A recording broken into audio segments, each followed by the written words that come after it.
There's a lot of stuff basically, but I want to be like giving everything in physical. I will send a lot of in like mental, like subtle wavelengths, because it's hard to like talking is slow, no? Thinking is much faster. So you can do much more work in thinking realm and like connecting with people and all of that. But I'll give you some education basically pointers, especially for Bharat people to work on. See, you have to look at language in a very systematic, structured way. Now I will give you one example. One example is what we call like proposition in English, no? Of, at, for, all of this. So actually all of this can be looked in terms of the mathematical operators. Most of these words, they are actually signifying the movement of the subject, right? Now the movement of the subject can only happen according to the basic calculation in 10 directions only, and all of this shows this direction only. Like when you say something, जैसे हिंदी में बोलते हैं किसी में है, तो में कौन सी डायरेक्शन हुई? Inward direction. किसी पर है, पर कौन सी डायरेक्शन हुई? Top direction. मतलब उसके ऊपर है, ऊपर वाला. तुम इन चीज़ को कैसे समझा कि तुम ये इंट्यूटिवली ये समझ रहे हो कि टॉप होना क्या होता है, टॉप डायरेक्शन होना क्या होता है. तो बेसिक में पूरी जो भाषा है वो इन सब 10 डायरेक्शंस के हिसाब से डिज़ाइंड है.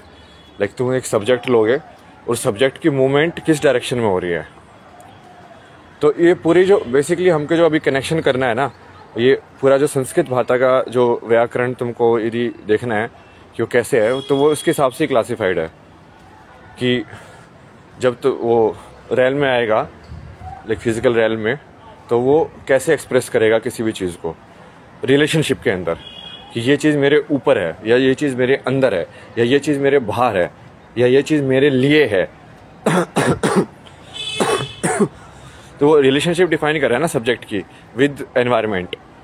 Like how am I, what is my relationship with the environment. उसका बीच के जो रिलेशनशिप का बीच का जो दिखाने का जो तरीका है वो इन शब्दों से यूज़ होता है. बट हमको इन शब्दों पे नहीं जाना, हमको जाना कि ये शब्द किस चीज़ को डिनोट कर रहे हैं.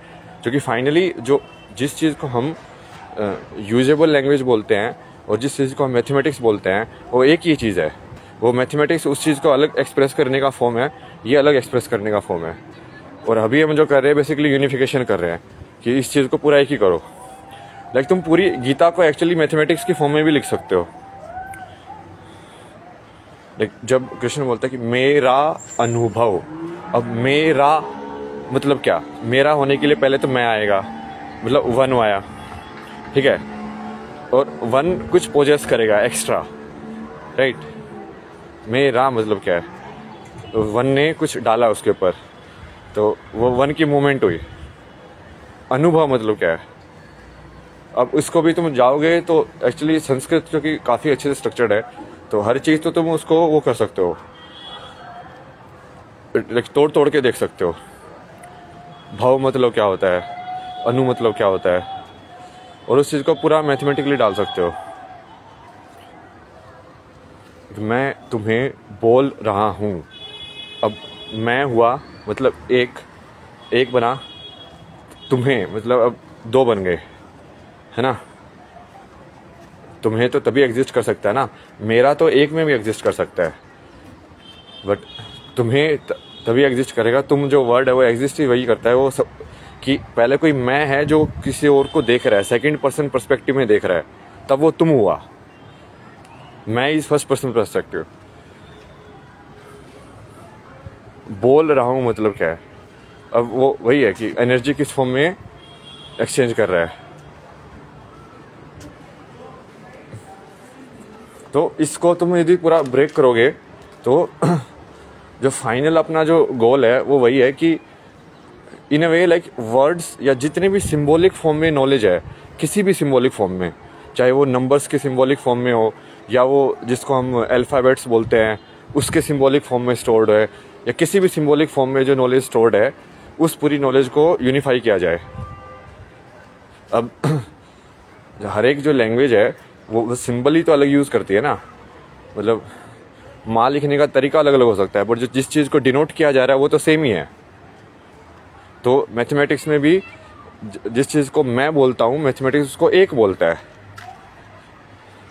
बात तो वही है, बस वो सिंबल उन्होंने अलग डाला हुआ है, वो ज़्यादा एब्स्ट्रैक्ट क्वालिटी है उसकी बस। तो इस वाली चीज़ को जो यूनिफिकेशन करने का जो अपना पूरा प्रोसेस है, ये आज बेसिकली फिनिश हो जाएगा, क्योंकि ये वाला जो पूरा जो लिटरली काम था ना, इसी के लिए मेरे को ऋषिकेश में बिठाया था महादेव ने कि यहाँ बैठ के करिए पूरा ना। तो ये थोड़ा बेसिकली हम क्या कर रहे हैं, अपना जो मेंटल रेल्म की जो नॉलेज है उसकी पूरी एक सेंस बना रहे हैं। जो वो एक सेंस बनेगी तब तुम उससे बाहर जा सकते हो, या तुम उसको पूरा समझ सकते हो कि ये है क्या मतलब।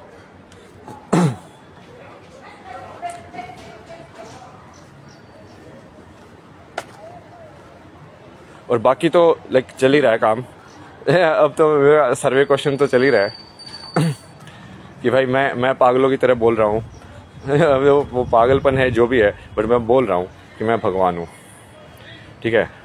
अब तुम्हारा जवाब क्या है, हाँ या ना? तुम्हारा जवाब ना है, इसका मतलब मुझे यदि मैं भगवान हूँ और तुम्हारा जवाब ना है कि मैं नहीं हूँ, तो मेरी बनाई हुई सृष्टि में तुम कैसे एग्जिस्ट कर सकते हो? वो तो कॉन्ट्राडिक्टरी है। तो उसको निकलना पड़ेगा उस सृष्टि से। यदि तुम्हारा जवाब हाँ है तो फिर तुम्हारी वेलबींग मेरी रिस्पॉन्सिबिलिटी है। मैं तुमको बताऊंगा कि तुमको कैसे इंप्रूव कर सकते हैं, कैसे कैसे तुम्हारी इकोनॉमी इंप्रूव कर सकते हैं, कैसे कैसे तुम्हारी नॉलेज इंप्रूव कर सकते हैं, वो सब मेरी रिस्पॉन्सिबिलिटी है, चाहे वो किसी भी कंट्री का इंसान हो, कोई भी हो। बट ना वाले जवाब वाले को तो कुछ कर ही नहीं सकते ना, मतलब अब मैं क्यों अपनी शक्तियों का यूज़ करूँगा उसके लिए भाई, जब मैंने अपनी चीज़ बनाई है मतलब, और तुम मेरे खिलाफ ही उसमें वो अपने ईगो दिखा रहे हो, अहंकार बना के कि हाँ तो बाकी वो वाला काम तो चल ही रहा है। बहुत सारे लोगों का हिसाब कर दिया ना मैंने ये मतलब 2 लोगों का जवाब ही ऐसा आया अभी तक, बाकी सबका नो ही आया है ये बाकी लोग वैसे तो वो महादेव के वो कर रहे हैं, मतलब बकचोदिया, नमामि समीशान, सब राम की पूजा करते हैं। तो मैं बोल रहा भाई मैं राम हूँ, मेरे से पैसे ले रहा है बोले तू पैसे दे।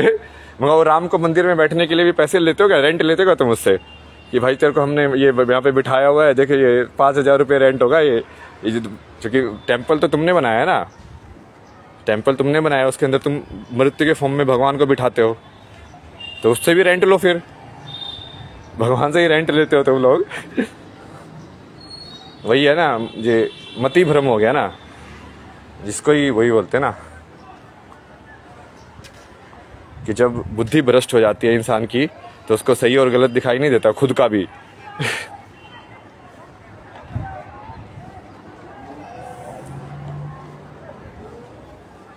तो ये बेसिकली अभी मैं फाइनल सेटलमेंट कर रहा हूँ लोगों की, कि हाँ वाले एक साइड, ना वाले एक साइड।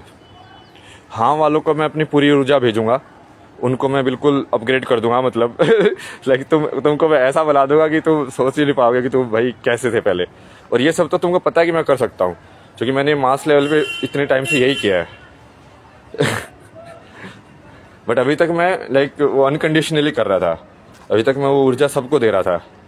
तो बट उससे एक क्लैरिफिकेशन हो गया ना, जिसने उस ऊर्जा को लेके अपने अहंकार को बनाया, ठीक है, कि जिसने मैंने ऊर्जा भेजी और उसको लगा कि भाई ये तो मैं हूँ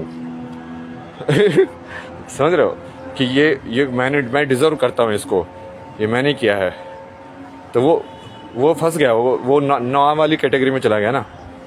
जिसको मैंने ऊर्जा भेजी उसको ऐसे लगा कि यार भगवान ने दिया, ये भगवान का उपहार है, मतलब इंस्टेड ऑफ वो उसको अपना बनाने के लिए कि हाँ ये तो भाई मैंने किया है, मैंने अचीव किया है, मैं वाली जो चीज़ है ना ये सारी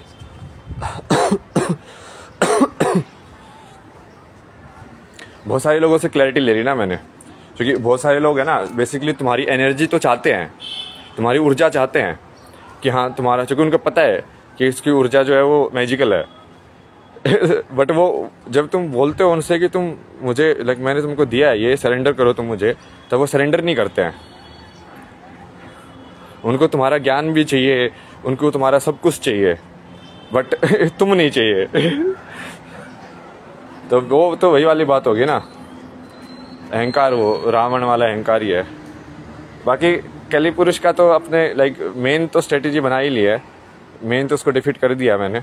अब उसको बस अब मेंटल में ऑलमोस्ट डिफीट हो चुका है ना। वो मेंटल में डिफीट होने का मतलब यही है कि यदि वो पूरी नॉलेज की यदि एक सेंस बन जाए तो तुम कहीं पे भी नहीं भाग सकते।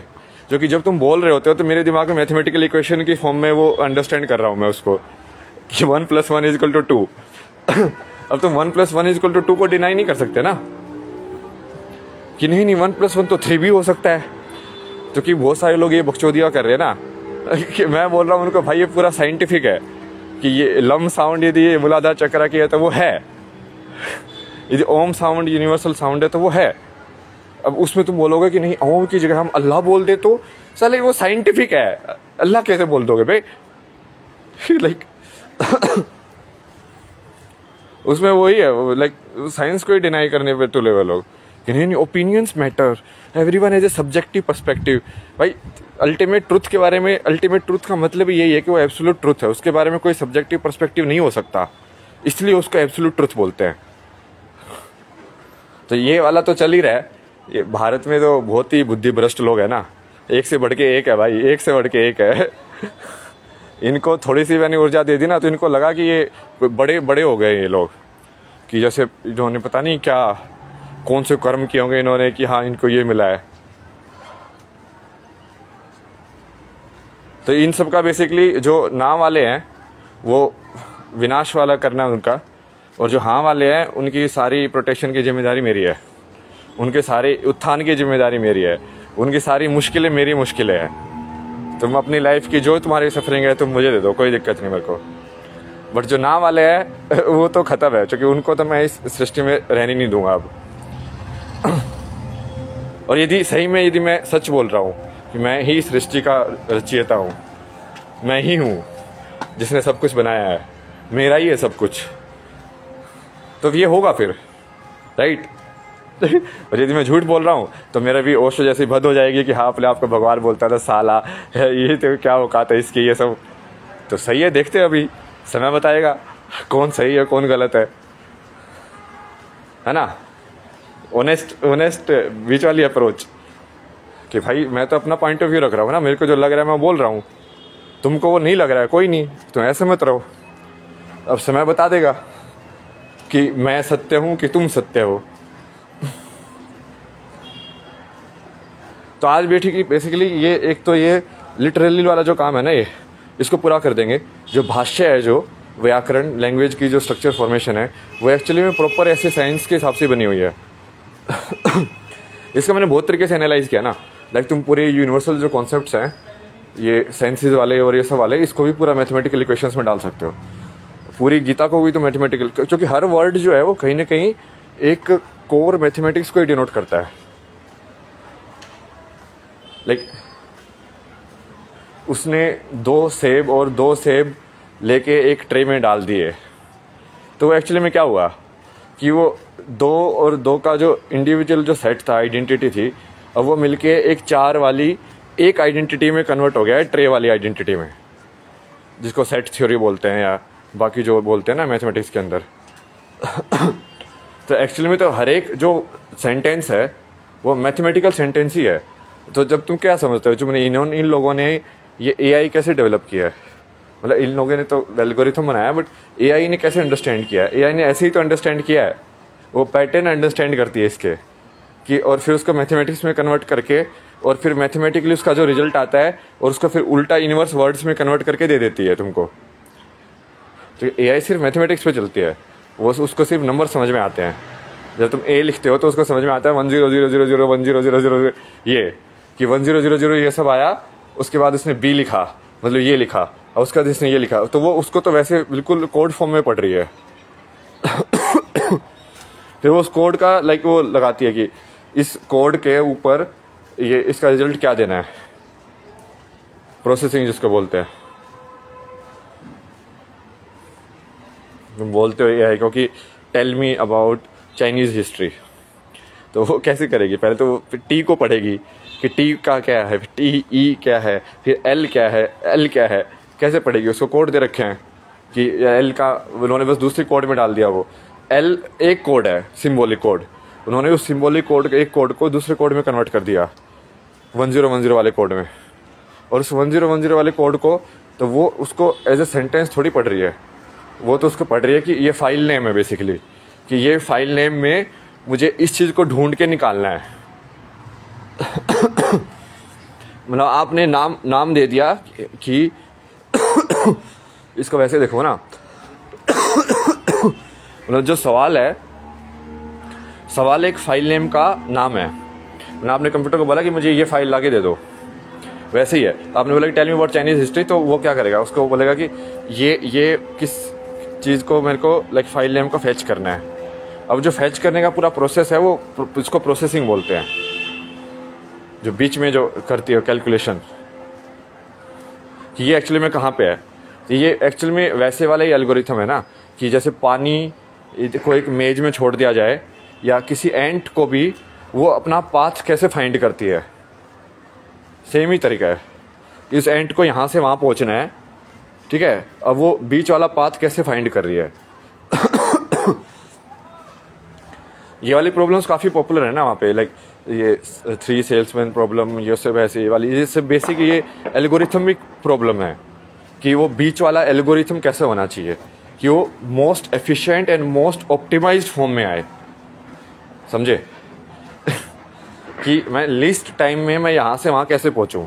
तो तुम क्या करते हो, कौन सा रोड बेटर होगा, तो गूगल कैसे बताता कौन सा रोड बेटर होगा, वही करता है ना वो देखता है अच्छा ये ऑप्शन है, ये ऑप्शन है, ये ऑप्शन है, ये ऑप्शन है, अच्छा इसको बेटर वाला चाहिए, कम टाइम वाला चाहिए, अच्छा कम टाइम वाला ये है, वो वाला फाइल फैच करके तुमको दे देती है कि हाँ ये लो आंसर।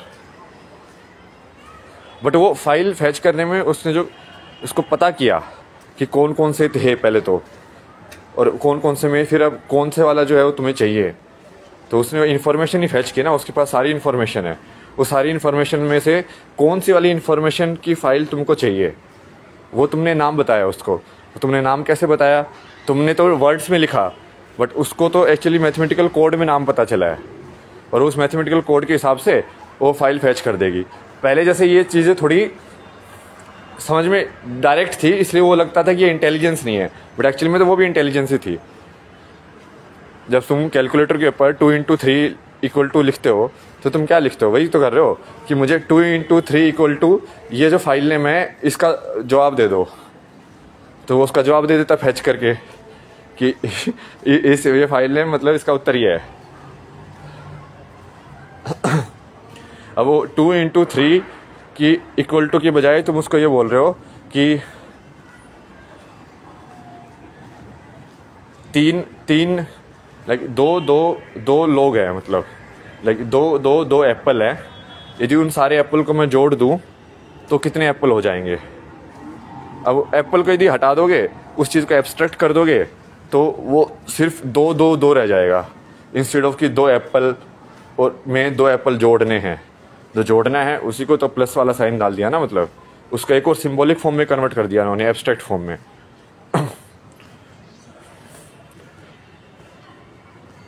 ये पूरा लाइक साइंटिफिकली कनेक्टेड है ना, योग जिसको बोलते हैं सब। शून्य को शून्य ही क्यों बोला गया, और उसका कॉन्सेप्ट क्या है। फिर शून्य जो हम लिखते हैं 0, वो तो उसका सिंबॉलिक फॉर्म है, बट तुमने उसको अंडरस्टैंड कैसे किया कि शून्य होना क्या होता है। कहीं ना कहीं तुमने इंट्यूटिवली अंडरस्टैंड कर लिया उसको कि हाँ ये शून्य होना ये होता है, बट वो तुम जब उसको अपनी अंडरस्टैंडिंग को तुम गौर से देखोगे कि ये कहाँ से आई है, तब तुमको समझ में आएगा कि वो पूरा का पूरा स्पिरिचुअलिटी और ये सब पूरी जो नॉलेज है वो एक्चुअली में एक ही नॉलेज है, 2 नॉलेज है ही नहीं। तभी मैंने काफ़ी पॉइंटर दे दिए ना आप लोगों को, तो इस पे काम करो। और ये शाम तक मैं बेसिकली क्या करूँगा ना, ये माइंड वेव्स के ऊपर डालूंगा ना सारे को। तो भारत में जो है वो इसको जो लोग थोड़ा कनेक्टेड हैं, अब जो मुझसे लाइक ऑनेस्टली कनेक्टेड है उसको डायरेक्टली वो इन नॉलेज मिल जाएगी, क्योंकि वो सीधा माइंड से माइंड पे चली जाएगी। अभी जैसे मैं बोल के नॉलेज ट्रांसफ़र कर रहा हूँ, तो मैं gross form of matter use कर रहा हूँ। मैं बोल पा रहा हूँ चूँकि मैं एयर है, मैं बोल पा रहा हूँ चूँकि मैं अपने अंदर ग्रॉस फॉर्म में उसको एक्सप्रेस कर रहा हूँ, बट एक्चुअली में जो थॉट है वो क्या सटल फॉर्म है उसकी, उसी मैटर की सटल फॉर्म ऑफ मूवमेंट है। इट्स लाइक कि ट्रैप ऐसी होते हैं ना कि एक तार हिला, उसकी वजह से एक बड़ा सा पुल हिल गया। तो एक्चुअल में जो एक तार हिला वो मूवमेंट एक बड़ी मूवमेंट में कन्वर्ट हुई है।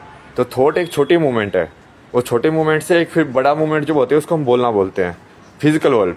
बट फिजिकल वर्ल्ड में फिर टाइम जो है वो थोड़ा ज़्यादा लिमिटेड हो जाता है, तो क्योंकि यहाँ पे टाइम स्लो चलता है। मेंटल वर्ल्ड के अंदर टाइम फास्ट चलता है। तो मेंटल वर्ल्ड के अंदर हम बहुत सारी चीज़ें कर सकते हैं जो फिजिकल के अंदर फिर टाइम लगेगा उसको करने में।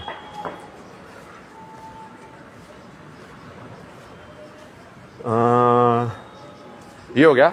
और दूसरा, ये जो चाइना वाले लोग हैं वो बेसिकली आज थोड़ा अपने ये ब्रेन में थोड़ा खुले रखे, क्योंकि मैं बहुत ज़्यादा वो एनर्जी भेज रहा हूँ ना तुम्हारे कल्चर की पुरानी हिस्ट्री सारी, उसका मतलब क्या है और कैसे कैसे वो मैनिफेस्टेशन में कैसे कैसे करना है आगे। तो तुम लोग थोड़ा इंग्लिश में like so for the like Chinese people, like keep your yourself open today, like you will receive a lot of energy. I'm basically deciphering all of your, I'm basically talked with Huangdi, no, the Yellow Emperor. So उन्होंने China के if you history, if you study, most of the what you say civilizational basis of the knowledge that guy has provided, from agriculture to number system to medicine system, everything, because he was an enlightened being. तो उसने लेकिन वो कैसे start किया, वो क्या basis था उसका, everything that I already have talked to him, like what can be done, how it should be done. But I will be sending like direct mental wavelengths also, so you keep your mind open.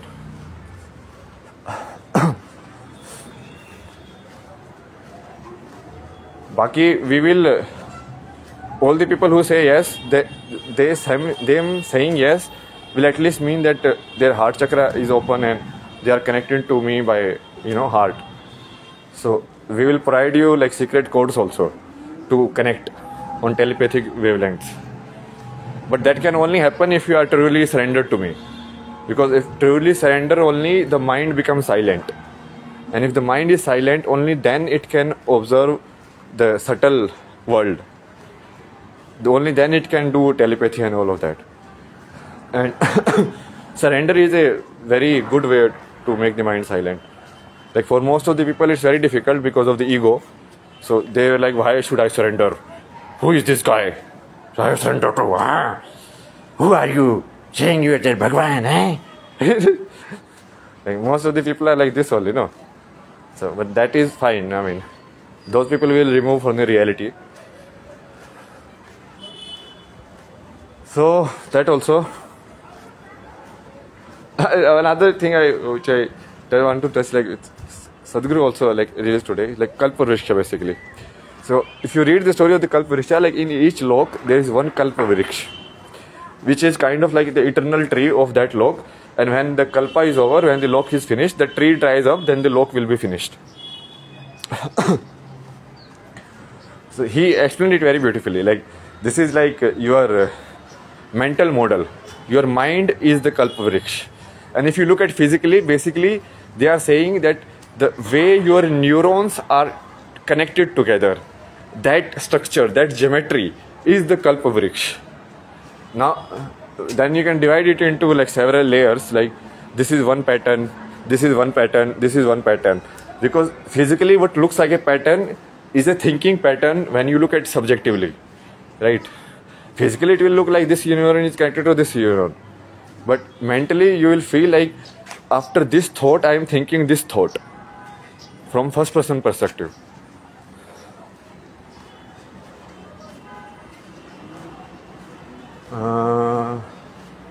So the thinking wise, and most of the realm are like this only, because the mind always stays. Like when the mind is completely empty or there is no mind, then you will not be able to come down. Like even in the Devlok they have minds. Mind is there. Mind is basically what? Mind is basically data processing.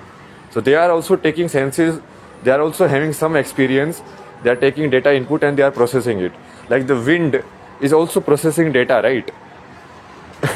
When I play flute, or let's say when I just blow in the air, like So the wind here, that is also taking some data. Now you can say what form it is taking data and how it is reacting. Then most of the people, they call it physics, and they call it, okay, this is how it is operating. But if you treat wind as a living entity, then that entity is also experiencing the world in a certain way and processing it and then giving feedback.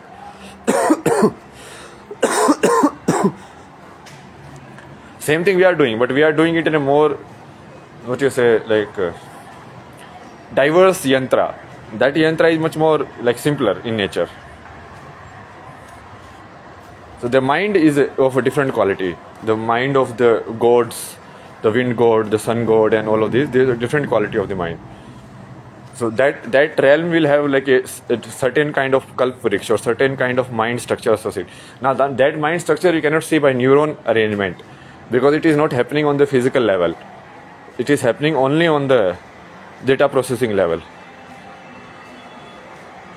Or you can say like electron-proton level, if you look at it like this. Or like quantum physics, like quantum will be going too deep. I mean, that's why also you can see it. Like when you go deeper and deeper, like gross level, when we say do and do things, we call it Newtonian physics, right? The 3 laws of Newton, if you push and pull and all of that. Then if you go deeper and deeper, more subtle, let's say electricity, which is basically what your mind operates on. So electromagnetic waves and their interaction, like how one electromagnetic wave interacts with another electromagnetic wave, or how one photon interacts with another photon. Now the photon is also a living entity, just like that solid block was there. So it also operates on some kind of input and output.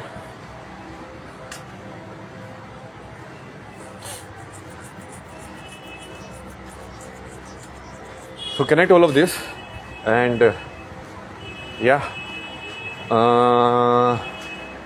China I will do this, knowledge also I will do.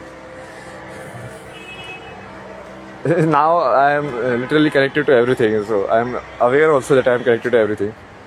So now it's very direct. Am I God or not? If I am God, then you have to do what I tell you to do. No debate, no question, nothing.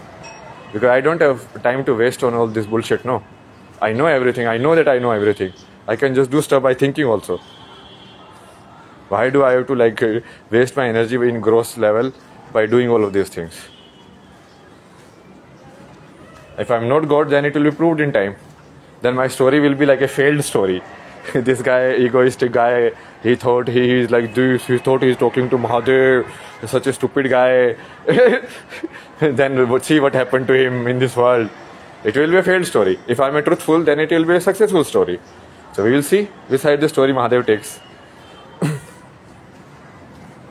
But now you cannot run away, because the question is very direct. There is nothing about knowledge or anything. See, knowledge wise you can debate and do all this time wasting. Now the question is very simple. Do you submit to me or not? Do you surrender to me or not? Yes or no? Simple.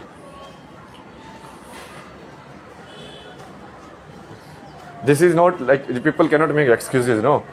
This mathematics is too difficult. I cannot understand what you are saying. Or what you are saying is too difficult to do Kriya Yoga. I cannot do Pranayama. No, there is no question now. The question is very simple. The question is only of ego now. I am directly asking you, are you going to dissolve your ego or not? Yes or no? If you want to keep your ego, then you cannot stay in my world. Because in my world only I stay.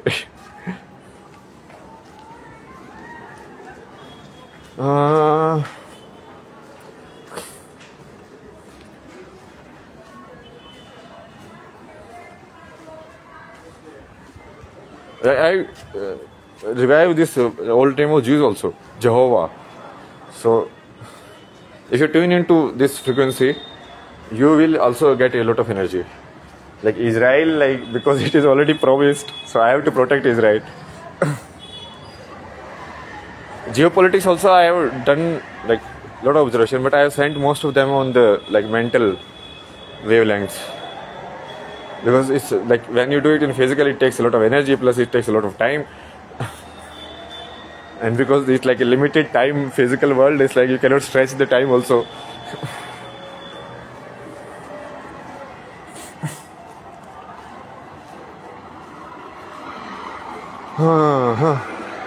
Now for my life has become very easier. Like anybody who smiles and try to be nice and like oh I that I ask like do you think I am God or not? Are you agreeing to surrender to me or not? Most of the people don't. Whatever they are doing kirtan and all this everything, no.